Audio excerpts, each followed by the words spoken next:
പ്രിയപ്പെട്ട പ്രേക്ഷകരെ, നമ്മുടെ തിരുവമ്പാടി MLA ലിൻഡോ ജോസഫ്, ഇപ്പോൾ ലിൻഡോ ജോസഫ് MLAക്കെതിരെയുള്ള സൈബർ ആക്രമണങ്ങൾക്ക് മറുപടിയുമായി CPIM രംഗത്ത് വന്നിട്ടുണ്ട്. CPIM മാത്രമല്ല, CPIM DYFI നേതാക്കൾ രംഗത്ത് വന്നിട്ടുണ്ട്. വാഹനാപകടത്തിന് പിന്നാലെ അദ്ദേഹത്തിൻ്റെ കാലിൻ്റെ സ്വാധീനം കുറഞ്ഞത്, അതിനെ ചൊല്ലിയായിരുന്നു അധിക്ഷേപ കമന്റ് ലീഗ് പ്രവർത്തകനിട്ടത് കഴിഞ്ഞ ദിവസം. ഇത് വ്യാപകമായ രീതിയിൽ വിമർശനങ്ങൾക്ക് വിധേയമായിട്ടുണ്ട്. മന്ത്രി V Sivankutty, KK Shailaja, V Wasif തുടങ്ങി നിരവധി നേതാക്കൾ കമന്റിന് രൂക്ഷ ഭാഷയിൽ മറുപടി നൽകി. കോഴിക്കോട് നിന്ന് രതീഷ് ഈ വാർത്തയുടെ വിശദാംശങ്ങളുമായി നമുക്കിപ്പം ഉണ്ട്.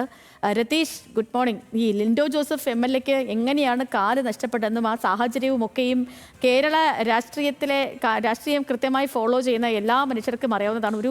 നല്ലൊരു കാര്യം ചെയ്തപ്പോഴാണ് അതിൻ്റെയൊക്കെ ഭാഗമായിട്ടാണ്, അല്ലെങ്കിൽ ഒരു സഹജീവിയോടുള്ള ഒരു സ്നേഹം പ്രകടിപ്പിച്ച് അതുമായി മുമ്പോട്ട് പോകുന്നതിനിടയ്ക്കുണ്ടായ ഒരു അപകടത്തിലാണ് അദ്ദേഹത്തിൻ്റെ കാല് നഷ്ടപ്പെടുന്നത്.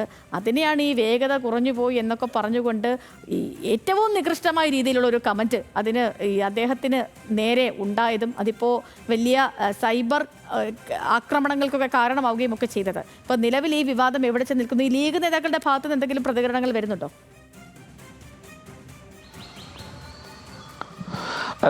സദൃശ്യം തീർച്ചയായും നമുക്കറിയാം, ഈ അന്ന് അപകടത്തിൽ അങ്ങനെ കാലിന് പരിക്ക് പറ്റുന്നതോടെയാണ് ഇത്തരത്തിൽ ഒരു ശാരീരിക ബുദ്ധിമുട്ട് ലിൻഡോ ജോസഫ് MLAക്ക് ഉണ്ടാകുന്നത്. ഇതെല്ലാവർക്കും അറിയുന്ന ഒരു കാര്യമാണ്. ഈ നാട്ടിലെ പൊതുകാര്യ പ്രസിദ്ധരായ ആളുകൾക്കും സാധാരണക്കാർക്കും ഉൾപ്പെടെ അറിയുന്ന കാര്യമാണ്. എന്നിട്ടും എന്തുകൊണ്ട് ഈ ശാരീരിക പരിമിതിയെ പറ്റി ഇങ്ങനെ പരിഹസിച്ച് പോസ്റ്റ് ഇടുന്നു എന്നതാണ് ഇപ്പോൾ ഉയർന്ന ഈ വലിയ വിവാദം ഉയർന്നിട്ടുള്ളത്. CPM നേതാക്കളും DYFI നേതാക്കളും ഒക്കെ ഇത് വിമർശിച്ച് രംഗത്തെത്തിയിട്ടുണ്ട്.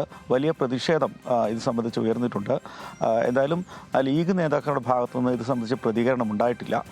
ഇപ്പോൾ മന്ത്രി V ശിവൻകുട്ടി, KK ശൈലജ, അതുപോലെ തന്നെ DYFIയുടെ സംസ്ഥാന പ്രസിഡന്റ് V വസീഫ് തുടങ്ങിയവരാണ് കടുത്ത പ്രതിഷേധം രേഖപ്പെടുത്തിക്കൊണ്ട് ഫേസ്ബുക്ക് കുറിപ്പുകൾ ഇട്ടിട്ടുള്ളത്. എന്തായാലും ഈ വ്യാപകമായി ഈ മണ്ഡലത്തിൽ, തിരുവമ്പാടി മണ്ഡലത്തിൽ ഉൾപ്പെടെ കക്ഷി രാഷ്ട്രീയ ഭേദമന്യേ എന്ന തരത്തിൽ തന്നെ ഇത് അപക്വമായ പോസ്റ്റായി എന്ന തലത്തിൽ തന്നെ ചർച്ച ഉയർന്നിട്ടുണ്ട്.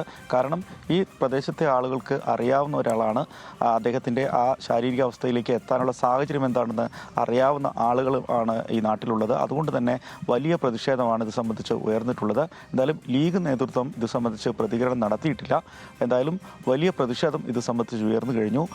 കാരണം നമുക്കറിയാം, അന്ന് ഒരു അപകടത്തിൽപ്പെട്ട ആളെ വാഹനത്തിൽ കയറ്റി കൊണ്ടുപോകുമുണ്ടായ മറ്റൊരു ആക്സിഡന്റിലാണ് അദ്ദേഹത്തിന് ഇങ്ങനെ കാലിന് പരിക്ക് പറ്റുന്നത്, ഗുരുതരമായി പരിക്ക് പറ്റുന്നു, ഇന്നത്തെ ശാരീരിക അവസ്ഥയിലേക്ക് മാറുന്നത്. വലിയ പ്രതിഷേധമാണ് എന്തായാലും ഇത് സംബന്ധിച്ച് വാർത്തയൊക്കെ അറിഞ്ഞ സമയത്ത് തന്നെ നമുക്കൊക്കെ അത് അത്രയേറെ സങ്കടമായതുമാണ്. കാരണം ഒരു പുണ്യപ്രവൃത്തി ചെയ്യുന്നതിനിടയിലാണ് അദ്ദേഹത്തിൻ്റെ ആ കാലിന് ആ അപകടം പറ്റുകയൊക്കെ ചെയ്തത്. പിന്നീട് അദ്ദേഹത്തെ കാണുമ്പോഴൊക്കെ എപ്പോഴും കാണുമ്പോഴും ഒരു സങ്കടമാണ് ലിൻഡോയെ കാണുമ്പോഴത്തേനെ.